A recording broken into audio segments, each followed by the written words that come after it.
अभी जो एग्जाम जो रिजल्ट डिक्लेयर हुआ इसके बारे में आपका स्टडी पॉइंट ऑफ कैसा था जॉब बताओ। जी, स्टेट सर्विसेज में जो एक तैयारी थी वो मैं पिछले 3 साल से कर रही थी ग्रेजुएशन के बाद। और मुझे ऐसा लगता है कि शुरुआत में तो बिल्कुल जो फर्स्ट अटेम्प्ट था वो मैं बिल्कुल ब्लैंक थी, मुझे बिल्कुल भी पता नहीं था कि एमपीएससी होता क्या है, इसके सिलेबस के बारे में कुछ पता नहीं था। तो फिर और मेरा कोई बैकग्राउंड भी नहीं है, कोई सिविल सर्विसेज से मुझे गाइडेंस नहीं था। तो मैंने स्टार्ट किया ऑनलाइन जो कुछ वीडियोस देखे, जो भी टॉपर्स थे उनके एमपीएससी का जो सिलेबस था उसे स्टडी किया मैंने। क्वेश्चन पेपर थे डायरेक्ट विदाउट एनी तैयारी, फिर मैंने डायरेक्ट क्वेश्चन पेपर ले लिया और उनकी तैयारी की देखने के लिए कि इसमें क्वेश्चंस कैसे पूछे जाते हैं। फिर इसी तरह से मैंने 3-4 महीने प्रिपरेशन की 2016 में, और मेरा फर्स्ट अटेम्प्ट में प्रीलिम्स क्लियर हो गया था मेरा। तो उससे एक बहुत अच्छा मुझे कॉन्फिडेंस मिला और उसी के बेसिस पे फिर मैंने अपना मेंस की तैयारी की, क्वेश्चन पेपर सॉल्व किए। और फर्स्ट अटेम्प्ट में तो मुझे सक्सेस नहीं मिली मेंस में, लेकिन खुदा की मेहरबानी थी कि इस मरतबा सिलेक्शन हो गई। लेकिन देखा जाता है कि एमपीएससी हो या यूपीएससी हो, कोचिंग क्लासेस के बगैर ये एग्जाम पास नहीं किया जाता, ऐसा स्टूडेंट्स की एक धारणा होती है, सोच होती है। आपने बगैर कोचिंग क्लास के पास किया, इसके बारे में क्या एक्सपीरियंस रहा आपका? जी, कोचिंग क्लास का तो मैं तो सबसे पहले ये बात कहना चाहूंगी कि हर इंसान अलग अलग होता है, हर एक की ज़रूरत अलग होती है। अब जो बिल्कुल स्टार्टिंग से कर रहा है तो कभी कभी हो सकता है कि आपको कोचिंग की ज़रूरत पड़े या किसी की गाइडेंस की ज़रूरत पड़े। मैं कहना चाहूँगी गाइडेंस की ज़रूरत पड़ सकती है। और पर मेरा ऐसा था कि मैंने ऑनलाइन सोर्सेज का बहुत ज़्यादा इस्तेमाल किया और इसकी वजह से मुझे कोचिंग की कोई ज़रूरत नहीं पड़ी। और जैसे कि मैंने बताया कि एमपीएससी जो आपको बात करती है, मतलब वो आपको बताना चाहती है कि वो क्या पूछना चाहती है, वो है सिलेबस और क्वेश्चन पेपर। तो अगर आप वो अच्छे से पढ़ाई कर रहे हैं तो फिर आपको ज़रूरत नहीं है किसी और, मतलब मेरी भी आपको ज़रूरत नहीं है सुनने की। आप सीधे एमपीएससी की वेबसाइट पे जाइए, उसका सिलेबस डाउनलोड कीजिए, वो आपको डायरेक्टली बता देगा कि वो आपसे पूछना क्या चाहता है। और आमतौर पर ऐसा होता है कि जो स्टडी करने वाले ये रहते हैं उनको ऐसी सोच रहती है कि किस तरह से मतलब उनको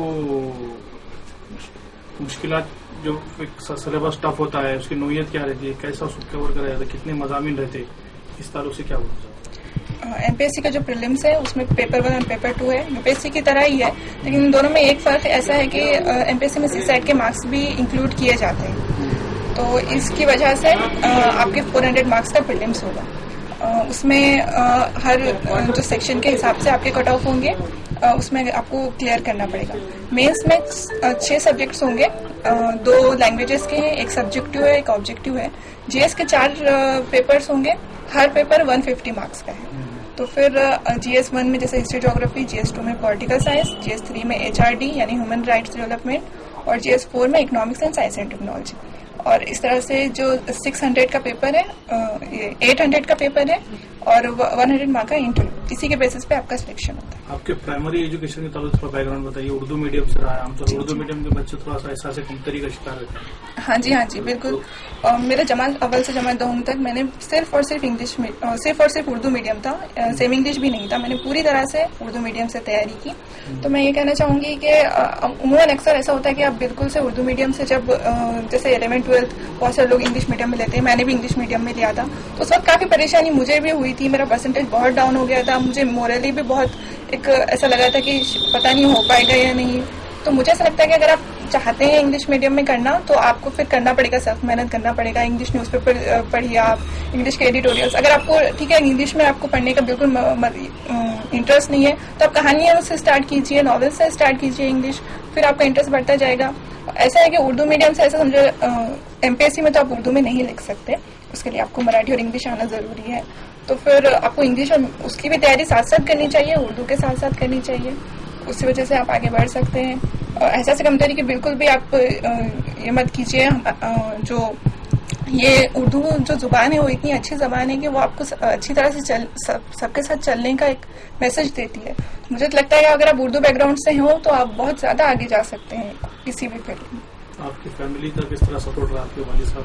हाँ जी मेरे वालिद सैयद ज़हीर अहमद जो पुलिस महकमे में फिलहाल एस आए हैं, तो उनका बहुत सपोर्ट था शुरुआत से। यूजुअली ऐसा होता है कि हम 4 बहनें ही हैं, तो ऐसा अक्सर होता है कि लड़कियों की तालीम की तरफ ज़्यादा तवज्जो नहीं दी जाती। लेकिन मेरे वालिद का शुरुआत से बहुत ज़्यादा सपोर्ट था, और फाइनेंशियली हो या फिर बिल्कुल भी सोशल कोई प्रेशर आता था तो वो बिल्कुल मुझे उससे मोरली डिग्रेड नहीं होने देते थे।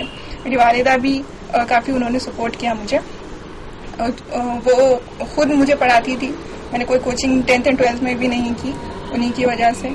तो मेरे दोनों मम्मी और पापा दोनों का बहुत सपोर्ट रहा था। आपके सवाल ये है कि आमतौर पे जो तलबा का रुझान होता है कि वो 12th के बाद वो मेडिकल जाए, इंजीनियरिंग की तरफ जाए, लेकिन आप क्या वजह है कि आपने मतलब इस फील्ड को चॉइस किया है? मतलब जी एडमिनिस्ट्रेशन का जब मैं 10th में क्लियर किया तो मेरे 100% मार्क्स आए थे। तो जैसे जनरली होता है कि बहुत सारे लोगों ने एक्सपेक्ट भी किया था कि मैं मेडिकल साइंस में जाऊंगी, लेकिन मेरा मेडिकल साइंस में इंटरेस्ट भी नहीं था और मुझे एडमिनिस्ट्रेटिव लेवल पर आकर एक बड़े प्लेटफॉर्म पे कौम के लिए कुछ करना था, जहाँ पे आप हर शोबे में आपकी पहुंच हो सकती है।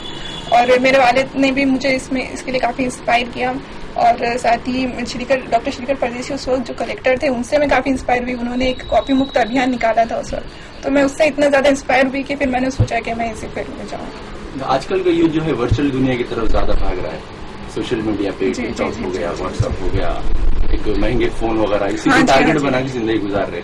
ऐसे नौजवानों को आप क्या तलकीन करेंगे? मैं कहना चाहूंगी कि एक एडिक्शन है जो आपको समझ में नहीं आ रहा है और सच में एक मोबाइल फोन अगर आपके हाथ में हो तो आपके 2-3 घंटे किस तरह बीत जाते हैं हमको बिल्कुल पता नहीं चलता। और फिर आप जब आपके हाथ में मोबाइल नहीं होगा तो आप याद करोगे मैंने मोबाइल कहाँ रखा, आपको इस तरह से एक एडिक्शन हो जाता है और वो पढ़ाई में बहुत ज्यादा आपको नुकसानदेह होगा।